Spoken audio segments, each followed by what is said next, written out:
I've been trying to make this video for 2 weeks. I'm trying to relaunch my channel here for 2 weeks. And every time I try, I sit down, I record something, I throw it out.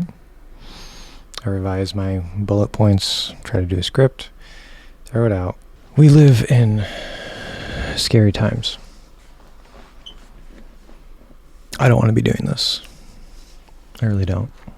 I just want to live my life like anybody else. But you can see that I am obviously trans, which to some of you translates to mental illness.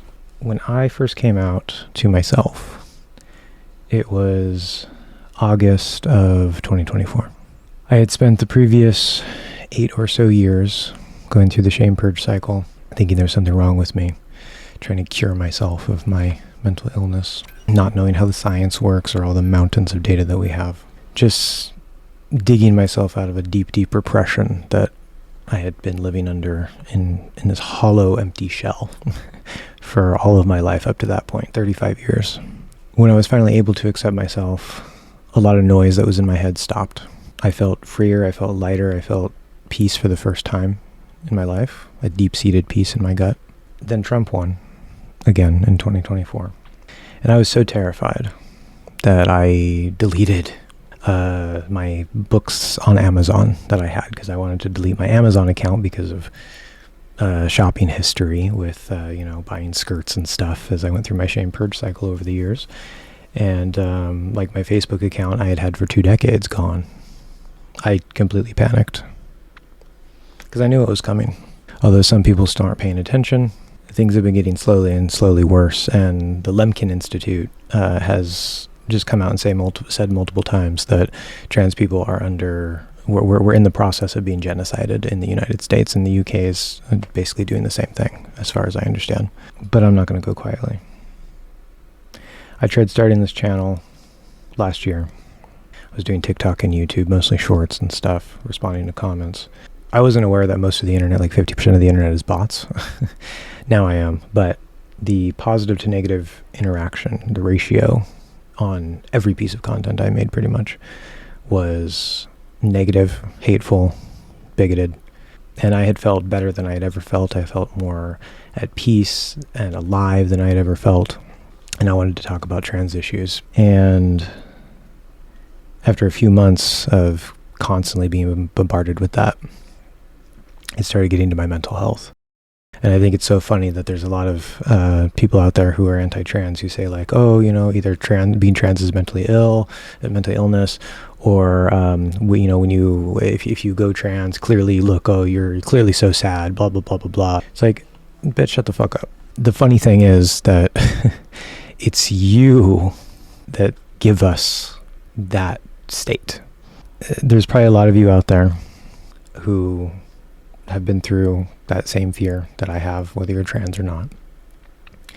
Maybe you're too afraid to speak out. Maybe you yourself have been hiding.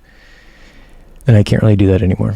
I've had nightmares. I've had, thoughts of like if I should flee the country. Not that I could afford it. I don't even have a passport.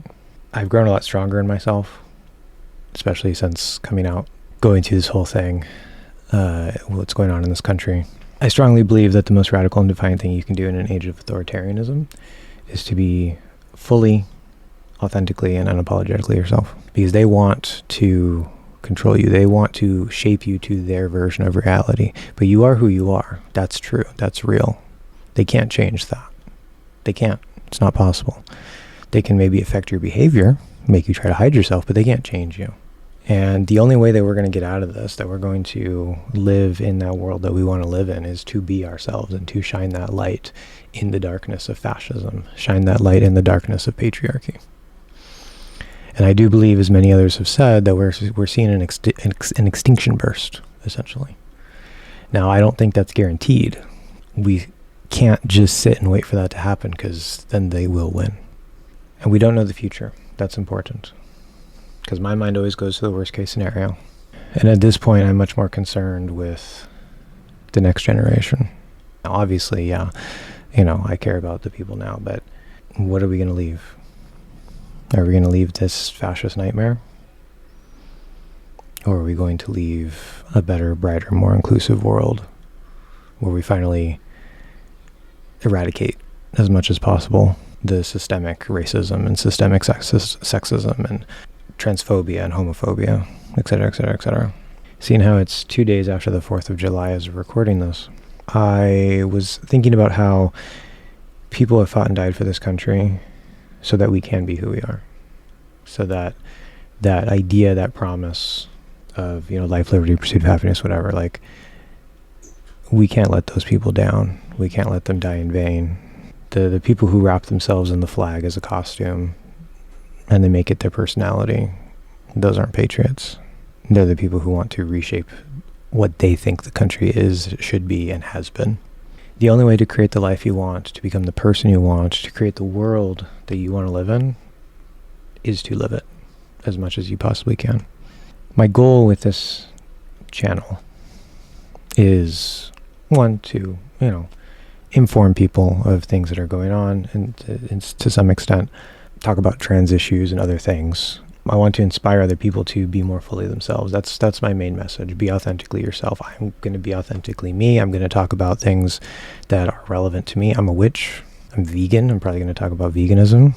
Because yes, I want to make sure that everybody has a chance to hate me, not just the transphobes. Things that I do, like cooking hacks, ways that I eat when I'm feeling, particularly depressed by the state of the world and don't have very much energy. Political stuff, obviously, patriarchy. All of that is to serve helping other people to stand up and be strong in themselves, as others have done for me. Shout out to Angela of Parkrose Permaculture, among others, but particularly her. She has really helped to stabilize my mental health against all the chaos and the fear and the what ifs and, am I going to get pulled out of my bed in the middle of the night and shipped off to a camp because I'm trans, all that, which I still have a fear of. I still think that could happen, but we don't know the future. I stole that from her. I'm sure she doesn't mind. And you can't let them take your joy. That's what we're fighting for. It's in times of oppression and suffering when it is most important to be joyful, defiantly joyful. You do have power, inherent, internal to yourself. We need it. We need your power. We need your authenticity. We need your individuality. We need you. Because everything's riding on it. Let me know in the comments something that makes you awesome. Keep rising and shine your light. The world needs you.